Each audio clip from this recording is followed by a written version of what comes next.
Hello students, today I am going to tell you about past perfect tense. So students, past perfect tense जैसे कि आप सभी जानते हैं, मैं आपको प्रेजेंट परफेक्ट में भी एक बार बता चुका हूं. Past perfect tense describes an action. Past perfect tense एक एक्शन को डिस्क्राइब करता है that had been completed, जो पूरा हो चुका था, फिनिश्ड खत्म हो चुका था, और डन या किया जा चुका था. सो स्टूडेंट्स, ये जस्ट प्रेजेंट परफेक्ट टेंस का पास्ट फॉर्म में बनता है. जैसे वह खाना खा चुका है, he has eaten the food, तो वह खाना खा चुका था, he had eaten the food. वे दिल्ली जा चुके हैं, they have gone to Delhi, तो वे दिल्ली जा चुके थे, they had gone to Delhi. प्रधानमंत्री देश को संबोधित कर चुके हैं, the prime minister has addressed the country. और प्रधानमंत्री देश को संबोधित कर चुके थे, तो the prime minister had addressed the country. तो उस कंडीशन में अगर हम देखें तो पास्ट परफेक्ट टेंस वही शो करता है जो कार्य पूरा हो चुका था, खत्म हो चुका था या पूरा किया जा चुका था.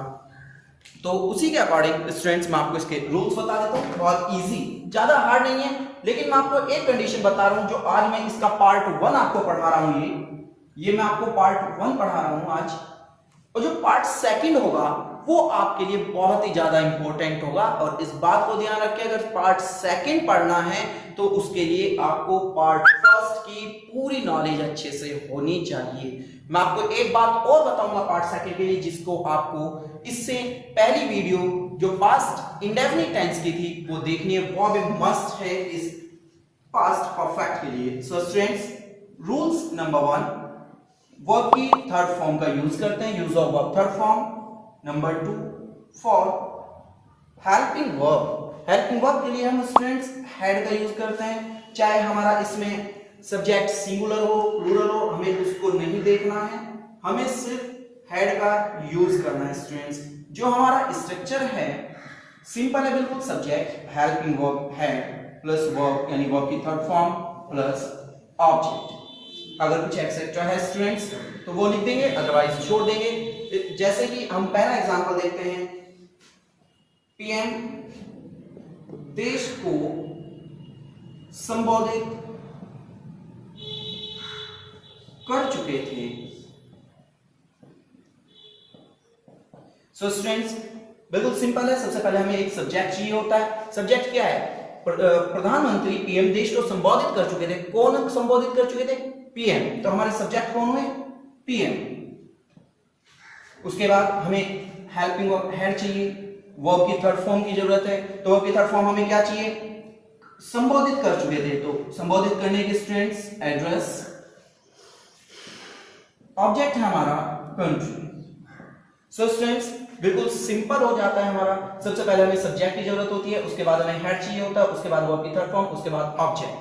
उसके बाद अगर मैं नेगेटिव की बात करता हूं स्टूडेंट्स, नेगेटिव सेंटेंस, तो हमें कुछ नहीं करना है. जैसे मैंने आपको बता रखा है, हेल्पिंग वर्ब के बाद नॉट का यूज कर देते हैं. Subject had not, verb third form, object.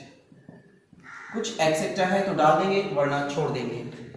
वे भ्रष्ट नेता को वोट नहीं दे चुके थे.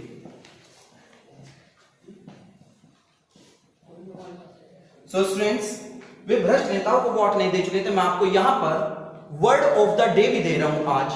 यहीं पर वर्ड ऑफ द डे, अगर आपको वोट डालने की इंग्लिश में आपसे पूछता हूं तो वोट की वोट होती है, और डालना की इतने में इसको ट्रांसलेट करता हूं. डालने की इंग्लिश आप सोचें कि वोट डालने के लिए हम क्या यूज करेंगे.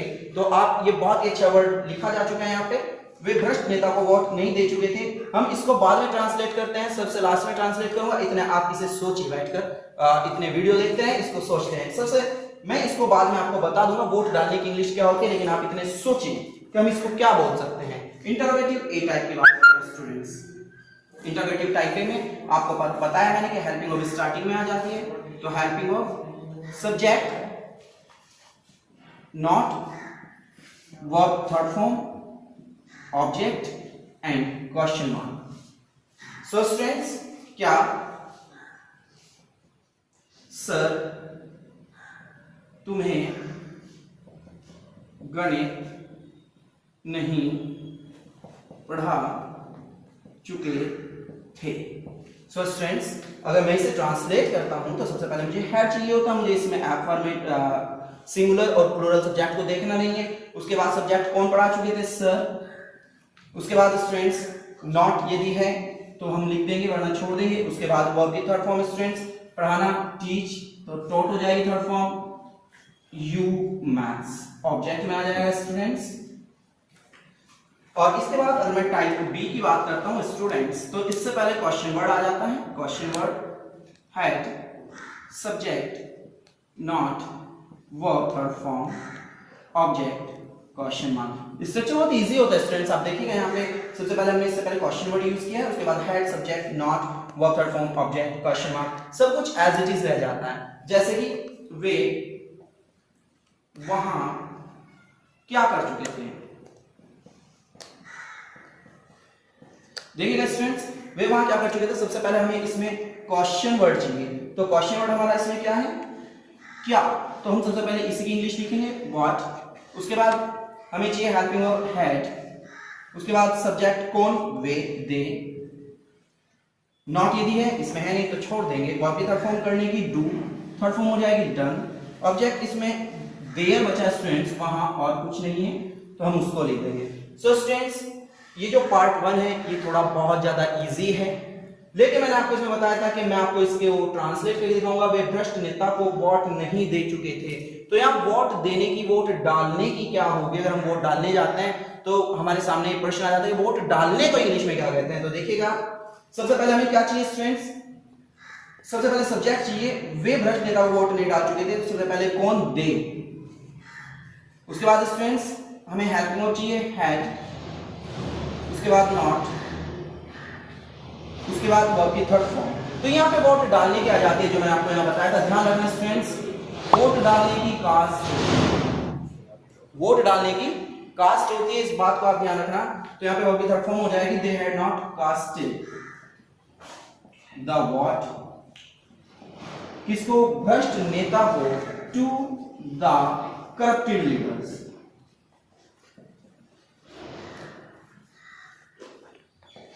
सो स्टूडेंट्स, इस बात को आप ध्यान रखें। और जो मैंने पार्ट 1 बताया आपको, इस पार्ट 1 को आप बहुत अच्छे से स्टडी करें, क्योंकि पार्ट 2 के लिए जब मैं आपको अभी नेक्स्ट वीडियो में पार्ट 2 बताऊंगा तो उसके लिए आपको ये बहुत ज्यादा इंपॉर्टेंट है। और उससे ज्यादा मैं आपको बता देता हूं, नेक्स्ट पार्ट के लिए आपको एक टेंस की जरूरत पड़ेगी, जो मैंने आपको इससे पहले वीडियो में बताया था, पास्ट इंडेफिनिट टेंस। क्योंकि जो हम अगला इसका पार्ट 2 पढ़ेंगे उसके लिए हमें एक पास्ट इंडेफिनिट टेंस की बहुत ज्यादा आवश्यकता है। सो स्टूडेंट्स, इस पार्ट 1 को आप कम से कम 2-3 बार पढ़ें और उसके बाद में पार्ट 2 पढ़ें, और पार्ट 2 को पढ़ने के लिए पास्ट इंडेफिनिट पढ़ें। Thank you.